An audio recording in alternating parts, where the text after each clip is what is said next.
ایک دن یثرب کے یہودی ایک بااثر سردار کعب بن اشرف کھجور کے باغ سے گرے ہوئے اپنے قلعہ نما مکان سے نمودار ہوا، اور شمو اور اس کے خاندان کے 8 آدمی جو کھجور کے چھاؤں تلے چٹائی پر بیٹھے اس کا انتظار کر رہے تھے، اسے دیکھ کر کھڑے ہوئے۔ کعب نے شمو سے پوچھا، یہودا ابھی تک نہیں آیا؟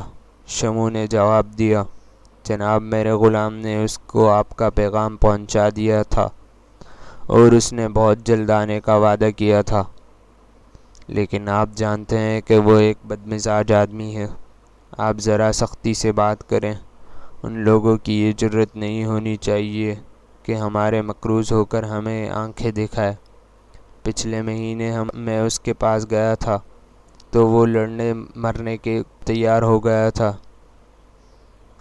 5 عرب باغ سے مکان کی طرف آنے والے رستے پر نمودار ہوئے، اور کعب ان کی طرف اشارہ کرتے ہوئے کہا، دیکھو وہ آ رہا ہے، تمہیں اس سے بات کرتے ہوئے ذرا تدبیر سے کام لینا چاہیے۔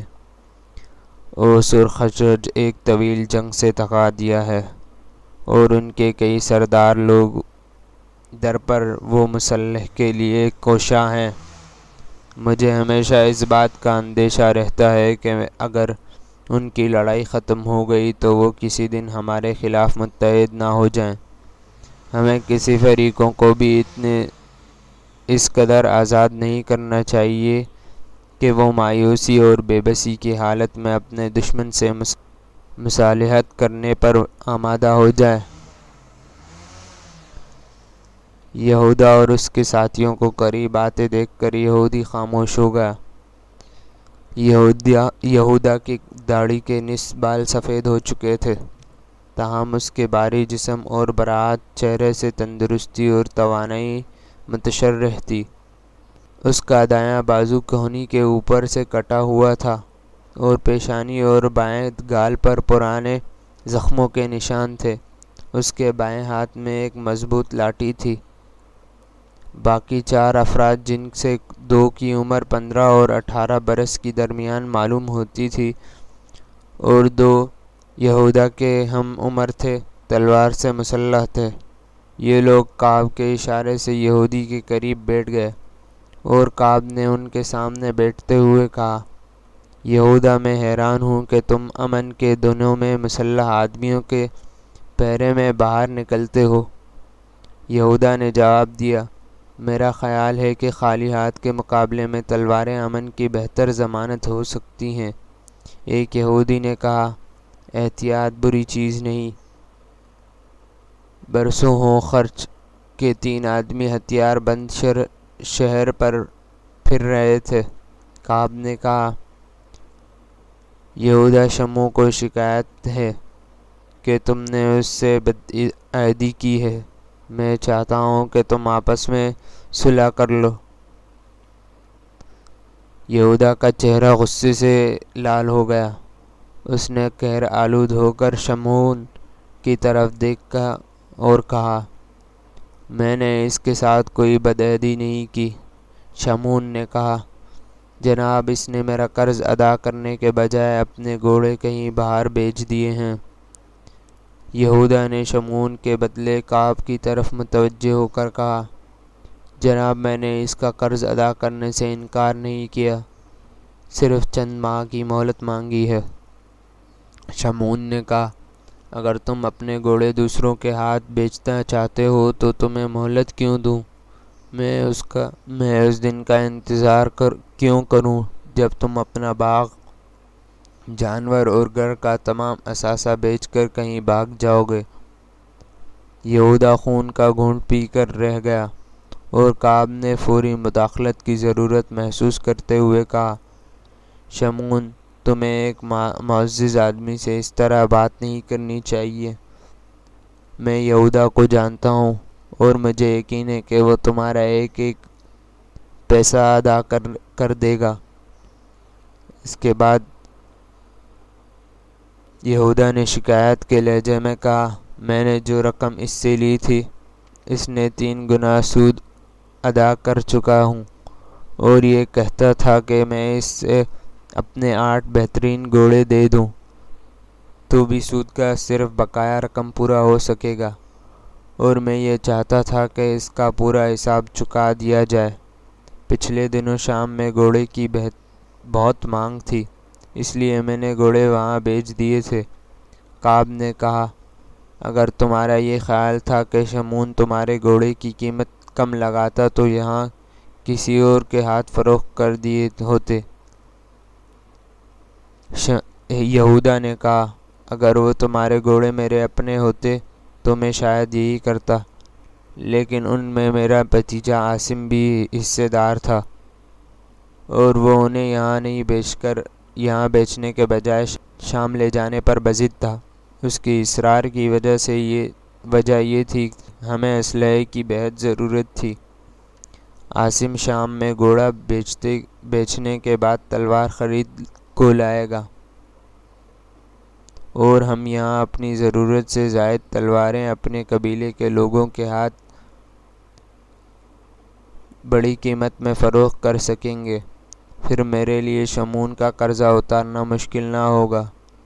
شمعون مجھ پر ہیئت کا الزام لگاتا ہے، لیکن میں نے اس سے پوچھیے کیا اس نے ہمارے خاندان کے آدمیوں سے 20 تلواریں مہیا کرنے کا وعدہ کرنے کے بعد ہمیں دھوکہ نہیں دیا اور وہ تلواریں ہمارے دشمنوں کے ہاتھ فروخت نہیں کی؟ کعب نے کہا، تمہاری پہلی غلطی یہ تھی کہ تم نے ایسا ہوشیار لڑکے کو اپنے گھر میں رکھا، دوسری یہ کہ تم نے اسے تعلیم دلوائی، تیسری یہ کہ جب وہ بڑا ہوا تو لڑائی میں حصہ لینا چاہا تھا تو تم نے اس کو ٹھڈی میں بند کر دیا۔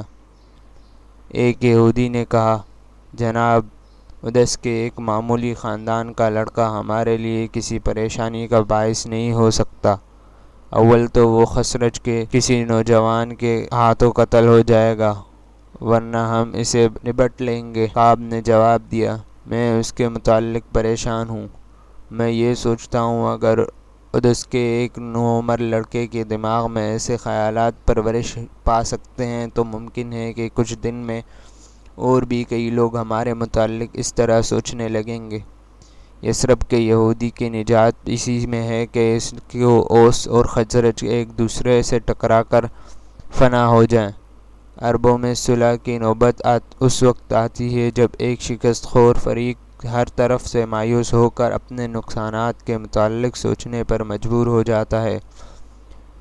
گزشتہ لڑائیوں میں اوس کی حالت کم ہو چکی تھی اور خزرج کی کثرت پہ لڑائی جاری رکھنا چاہیے تھی، اور ہمارا کام یہ ہونا چاہیے تھا کہ بنو ادس کے حوصلے قائم رکھیں اور درپردہ اس کو اتنی مدد ضرور کرتے رہیں کہ وہ اپنے رگوں سے خون کا آخری قطرہ بجانے تک لڑتے رہیں۔ ہمیں خزرج کو یہی احساس دلانا چاہیے کہ ہم اس کے دوست ہیں۔ اوس اور خزرج کی صلح یا اتحاد ہمارے لیے بہت خطرناک ہوگا، کیونکہ اس صورت میں اس کی توجہ ہماری طرف معزول ہوگی۔ اگر ہم خود لڑائی کرنے کے بجائے صرف پیسہ دے کر اوس کے ہاتھوں خزرج اور خزرج کے ہاتھوں اوس کے آدمیوں کو قتل کرا سکتے ہیں تو ہمیں نجل سے کام لینا چاہیے، پر ہمارا پیسہ بھی قبضے میں آ جائے گا۔ شمعون، میں تمہیں نصیحت کرتا ہوں کہ اپنی قوم کے مفاد کے لیے تم ذرا حوصلے سے کام لینے کی کوشش کرو۔ شمعون نے جواب دیا، جناب، آپ کا مشورہ ہمارے لیے حکم کا درجہ رکھتا ہے۔ اگر آپ فرما لیں تو میں اسے مزید قرض لینے کو بھی تیار ہوں، لیکن آپ کو اس بات پر پریشان نہیں ہونا چاہیے کہ اوس اور خزرج کے درمیان صلح ہو سکتی ہے جب تک ان کے صفوں میں یہودا جیسے لوگ موجود ہیں۔ وہ ایک دوسرے کا گلا کاٹتے رہیں گے۔ اہل عرب جس مٹی پر ایک مرتبہ خون گراتے ہیں اس کی پیاس برسوں نہیں بجھتی۔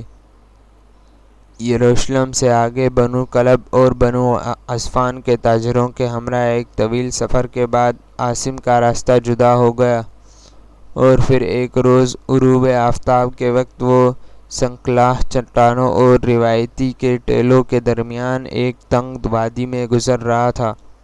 صحرا کی ہوا بتدریج تیز ہو رہی تھی۔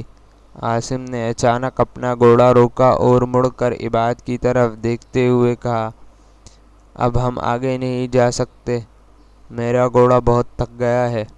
ہمارے لیے راستے سے ہٹ کر اس وادی کے دوسری طرف قیام کرنا بہتر ہوگا۔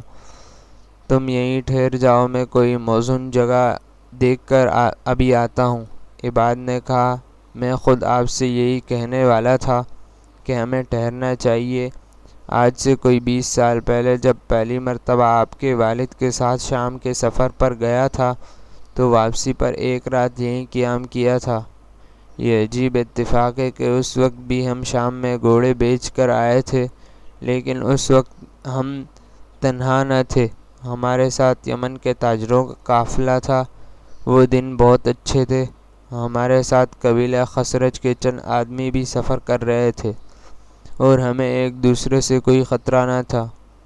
جب ہم دمشق سے واپس روانہ ہوئے تھے تو عباد کے ذہن میں ایک پوری داستان کا مواد آ چکا تھا، لیکن عاصم نے اچانک باغ موڑ کر گھوڑے کو کھڑا کر دیا اور آن کی آن میں دائیں بائیں ہاتھ ریت کے ایک ٹیلے پر جا پہنچا۔ وہاں سے دوسری طرف ایک اور تنگ وادی کا جائزہ لینے کے بعد اس نے اپنے ہاتھ اونچا کر کے اپنے ساتھی کو اشارہ کیا اور وہ اس طرف چل پڑا۔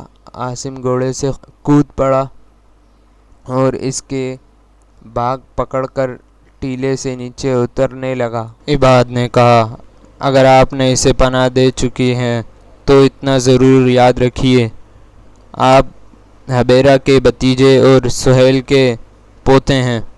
تم جاؤ۔ عاصم نے برہم ہو کر کہا، میں چاہتا ہوں کہ ہم فوراً یہاں سے روانہ ہو جائیں، اب آرام کی ضرورت نہیں مجھے۔ عباد چلا گیا اور عاصم واپس آ کر عمیر کے پاس کھڑا ہو گیا۔ عمیر منہ کے بل پڑا ہوا تھا۔ عاصم نے قدرے توقف کے بعد اسے آواز دی، عمیر عمیر۔ عمیر نے کوئی جواب نہ دیا۔ عاصم جھک کر اس کے نبض دیکھنے لگا، وہ زندہ تھا۔ عاصم نے اسے اٹھایا اور الاؤ کے قریب لٹا دیا۔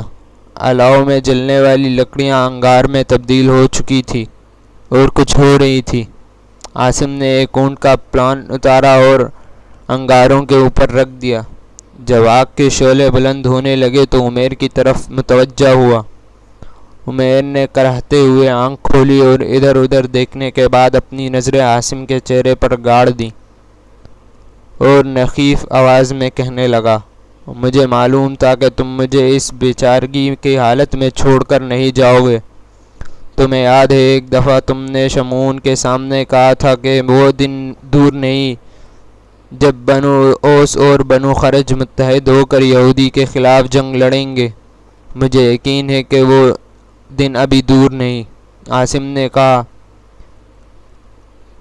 مجھے تم سے کوئی دلچسپی نہیں، میں صرف یہ جاننا چاہتا ہوں کہ تمہیں مارنے والے کون تھے۔ وہ خیبر کے یہودی میں سے شمعون کا رشتہ دار تھا اور باقی اس کے نوکر تھے۔ میں تمہیں اپنی پوری سرگشت سنانا چاہتا ہوں، مجھے پانی دو۔ عاصم نے اٹھ کر اسے پانی پلایا اور عمیر نے اپنے سرگشت شروع کر دی۔ یہ یہودی خیبر سے گھوڑے خریدنے آیا تھا اور شمعون کا مہمان تھا۔ جب اس نے گھوڑے خرید لیے تو شمعون نے مجھ سے کہا تھا کہ تم اسے خیبر تک پہنچاؤ۔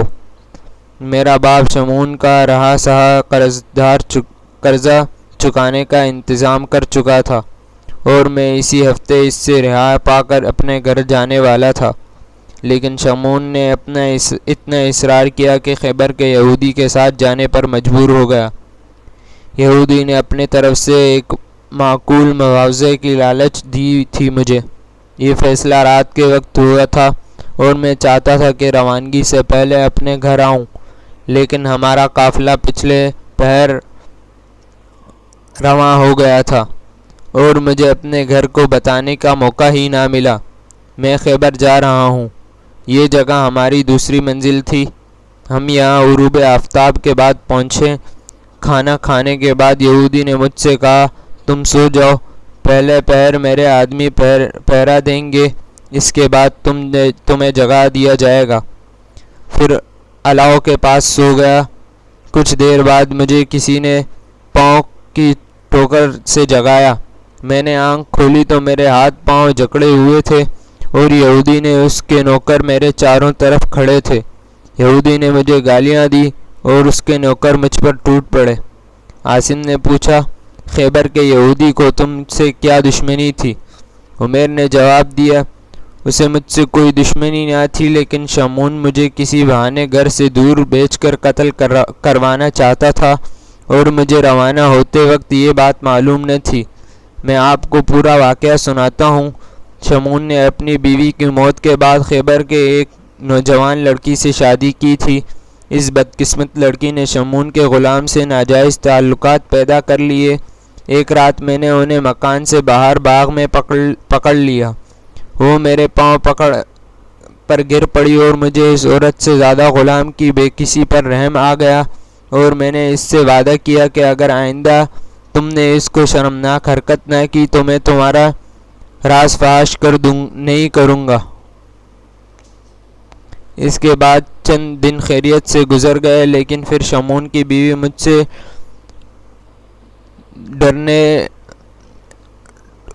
مجھ پر ڈورے ڈالنے لگی۔ ایک دن شمعون اور اس لڑکے کے شہر گئے ہوئے تھے اور میں اس باغ میں کام کر رہا تھا۔ اس نے خادمہ کو بھیج کر مجھے بلایا، لیکن میں نے شمعون کی غیر موجودگی میں اندر جانے سے انکار کر دیا۔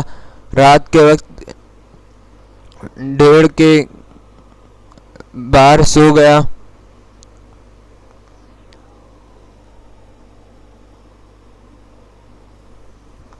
اور وہ میرے پاس آ گئی۔ پاس ہی دو اور نوکر سو رہے تھے۔ میں بے عزتی کے خوف سے بھاگا اور سیدھا گھر چلا آ گیا۔ میں نے اپنے باپ سے کہا کہ میں اب شمعون کے گھر نہیں رہنا چاہتا، اس لیے آپ بلا تاخیر اس کا قرضہ چکا دیں۔ انہوں نے وعدہ کیا کہ میں اسی ہفتے قرضہ چکا دوں گا، لیکن اس وقت تم واپس چلے جاؤ۔ مجھے اندیشہ تھا کہ شمعون کی بیوی مجھ سے انتقام لینے کے لیے کوئی تہمت تراشی کرے گی۔ وہ مجھے اس قسم کی دھمکیاں دے بھی چکی تھی، اس لیے میں نے اپنے باپ سے اصرار کے باوجود واپس نہ گیا۔ لیکن 2 دن بعد شمعون خود مجھے لینے آ گیا اور اس کی باتوں میں میرے خدشات دور ہو گئے۔ میرے والد نے شمعون کے ساتھ روانہ کرتے ہوئے اس بات کی تسلی دی کہ میں بہت جلد باقی رقم ادا کر کے میں تمہیں واپس لے آؤں گا۔ اس کے بعد تیسرے دن مجھے اس سفر پر بھیج دیا گیا۔ اس جگہ جب ان لوگوں نے مجھے گالیاں دینا شروع کی تو میں سمجھ گیا کہ اس قدر اصرار کے ساتھ مجھے ان کے ہمراہ بھیجنے سے شمعون کا اصل مقصد کیا تھا۔ یہ یہودی بار بار مجھ پر الزام لگا رہا تھا کہ اس شخص کی عزت پر ہاتھ ڈالا ہے جس نے مجھے اپنے بچوں کی طرح پالا ہے۔ یہودی نے اپنے نوکر کو حکم دیا تھا کہ وہ مجھے قتل کر کے راستے میں دور کسی جگہ دفن کر دیں۔ ان حالات میں کون کہہ سکتا تھا کہ تم میری جان بچانے کو یہاں پہنچ جاؤ گے؟ یہودی نے کہا تھا کہ منات اور عزا چھوٹے ہیں اور منات اور عزا میں میری مدد کے لیے بھیج دیا۔ عاصم مجھ سے وعدہ کرو کہ تم مجھے یہاں مرنے کے لیے نہیں چھوڑو گے۔ عاصم نے جواب نہ دیا اور عمیر نے مایوسی کی حالت میں آنکھیں بند کر لیں۔ کچھ دیر خاموشی طاری رہی۔ بالآخر عمیر نے آنکھ کھولتے ہوئے کہا شمعون کو یقین ہو گیا کہ میں مر چکا ہوں اور مجھے معلوم نہیں کہ مجھے اچانک غائب ہونے کے متعلق وہ کس قسم کے قصے مشہور کرے گا۔ وہ مجھ پر کوئی ایسا الزام نہ لگائے کہ میرے قبیلے کے لوگ مجھے ملامت کرے۔ مجھے یہاں چھوڑ کر نہ جاؤ، اپنے ہاتھ سے میرا کام تمام کرو اور میری لاش کو کسی ایسی جگہ پر چھپا دو کہ کسی کو سراغ نہ مل سکے۔ میں تمہاری مدد کے بغیر گھر نہیں پہنچ سکتا، اس ویرانی میں میری موت یقینی ہے۔